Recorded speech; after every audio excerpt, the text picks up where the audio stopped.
Bavukanye dusangiye gusomera hamwe ijambo ry'Imana, turongeye kuramutsa amahoro y'Imana. Muri ino ndwi turabira hamwe ibiri mu gitabo ca mbere n'ica kabiri ca Samuweli.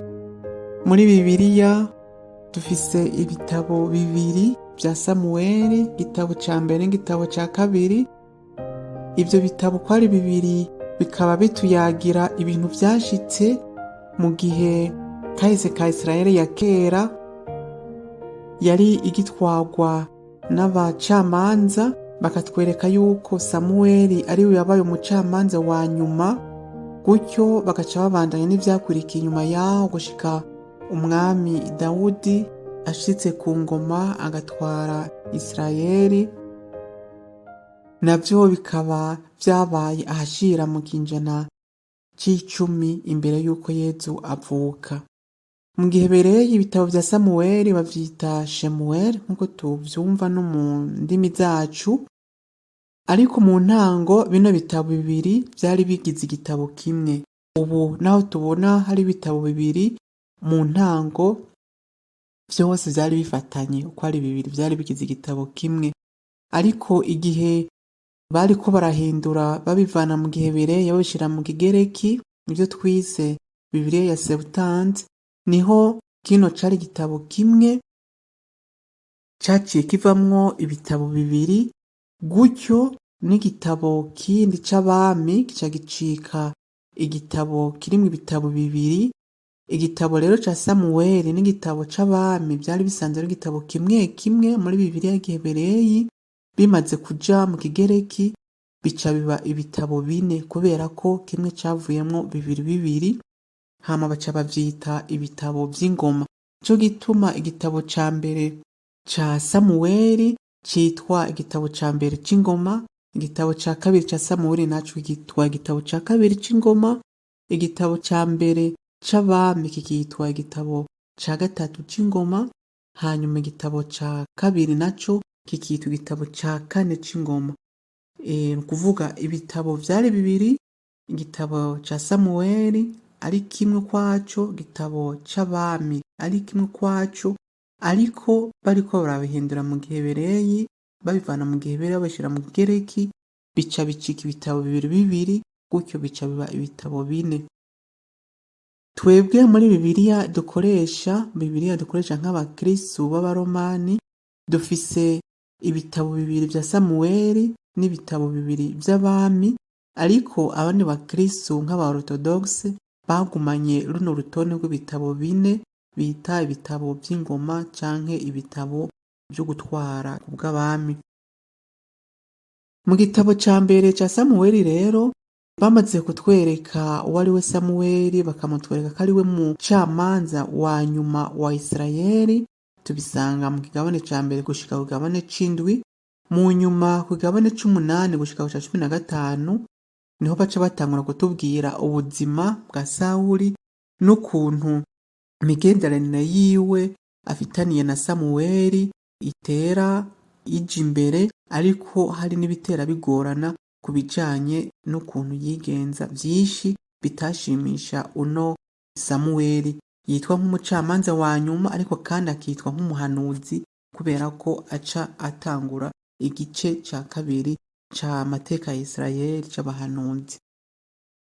Muri ico gihe niho kandi inyuma y'ikigabane ca 15 baca batangura kutwereka ukuntu Imana yitorera Sawuli ngaba umwami, ariko mu nyuma Imana nyene ikongera ikamukura ku ngoma, kubera ko yerekanye ko agomba gutwara gusa akatwara nk'abantu, atibutse yuko ubwami buba ku Mana. Gutyo bigaca bitegura rero ukuntu Sawuli ava ku ngoma, ariko bivuye nuko afitiye ishavu kubera ko yabona ko Dawudi atera aja imbere akamugirira ishavu. Ariko igitabo ca mbere ca Samuweli kirangira Dawudi yamaze gukura, yamaze no kubonekana yuko Imana iriko iramutorera kuzoba umwami wa Isirayeli mu kibanza ca Sawuli. Mu gitabo ca kabiri naho cose kivuga Dawudi, ku bijanye na Dawudi, ingene ubwa mbere yabaye umwami wa Yuda w'Ubuyuda, hanyuma akaza kuba umwami wa Yuda na Isirayeli vyose biteranye.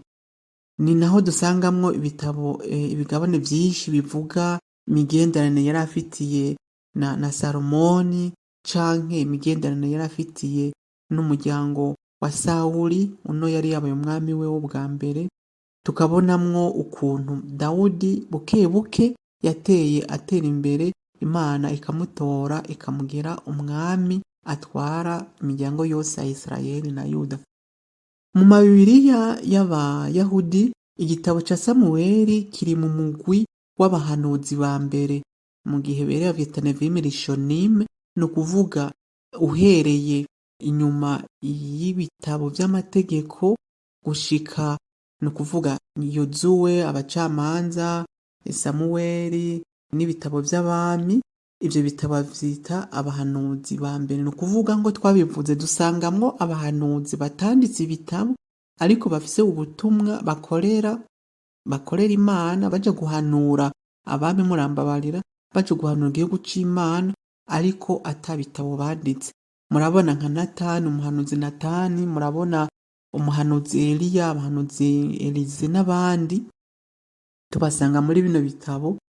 Abo bahanuzi rero aho tubasanga babita, ivyo bitabo bavyita ko ari ibitabo vy'abahanuzi ba mbere. Mu nyuma hazoza abandi bahanuzi banditse n'ibitabo bibitirirwa n'uwundi mugwi w'abahanuzi. Muri Bibiliya y'Abahebereyi rero, ibitabo vya Samuweli tubisanga muri uwo mugwi w'abahanuzi ba mbere, hampande y'ibitabo vya Yozuwe, abacamanza n'abami. Ariko muri Bibiliya y'Abakristu, igitabo ca Samuweli kiri mu bitabo twita ibitabo vy'akahise ka Isirayeli, naco kiza gikwirikira igitabo ca Ruti nkuko twabivuze mu minsi iheze, kikabandanya n'igikwirikira n'ibitabo vy'abami, kugira ngo cerekane ingene buke we kahise ka Isirayeli gahereye ku bacamanza kavuye gatera kaja imbere gushika abami batangure, n'ukuntu abahanuzi bagiye barafasha igihugu c'Imana kugira ngo gishobore kuba igihugu gitwarwa n'Imana, ko gifise n'umwami n'umuhanuzi baza baragihanura. Muri kino gitabo harimwo ibintu vyinshi, bino bitabo vya Samuweli harimwo ibintu vyinshi, ariko ico nashaka kubereka tuzirikanire hamwe n'ukuntu batwereka uruhara canke imigenderanire iri hagati y'umuhanuzi n'umwami. Mwumvise ko twababwiye yuko kino gitabo citwa kiri mu mugwi w'ibitabo vy'abahanuzi ba mbere, kubera ko dusangamwo uruhara runini rw'abahanuzi, wogira ngo bariko baramera nk'abereka abami yuko ubutore canke ubutumwa batorewe buva ku Mana. Naho rero batwereka ingene umwami ashika ku ngoma, ingene ubwami bushika mu gihugu ca Isirayeli, harimwo n'ukundi kuntu bariko barerekana yuko umwami ategerezwa kuzokwama agamburukira Imana, kandi ko ubutumwa bwiwe bwa mbere ari ubwo kwereka igihugu c'Imana ingene boca mu nzira yo gukurikiza amategeko y'Imana. Naco gituma umwami wa mbere wa Isirayeli Sawuli, naho yari yatowe n'Imana, kubera ko atashimye gukorera amategeko y'Imana, atashimye kugendera mu nzira y'Imana, bitanse yuko bamubogoza, Imana imubogoza, gutyo hagatorwa uwundi. Kandi na Dawudi naho ari umwami mukuru, mbere yabaye nk'ikimenyetso c'umwami wundi yitwa Mesiya azoza mu nyuma, nawe nyene ntibatinye kumwerekana mu makosa yiwe no mu ntege nke ziwe, kugira ngo batwereke yuko naho Isirayeli itwarwa n'umwami, umwami w'umuntu, ubwami nyabukuru buva ku Mana, kubera ko Imana ariyo mwami wa Isirayeli. Igihe rero tuba turiko turasoma kino gitabo, tuze twibuka iyi ntumbero gifise, kugira ngo batwereke yuko Imana ariyo mwami wa mbere, hanyuma abami ba hano kw'isi n'abami ba Isirayeli bari mu kibanza c'Imana gusa, kandi ko ubutumwa bwabo ari bwo kuyobora igihugu c'Imana kugira ngo kije mu nzira nziza, gishobore no gukurikiza amategeko y'Imana, nk'uko Musa yari yaravyemereye ati umwami wese niwe wa mbere ategerezwa kuba uwiga ijambo ry'Imana, kugira ngo ashobore no kuyobora igihugu c'Imana mu nzira nziza. Mu ndwiza tuzobandanya n'ibindi bitabo vya Bibiliya, mubisome muryohewe kugira ngo ijambo ry'Imana turyumve, turizirikane, ariko kandi tunamenya n'ingene ryanditswe kugira ngo dushobore gusobanukirwa gusumba. Murakoze.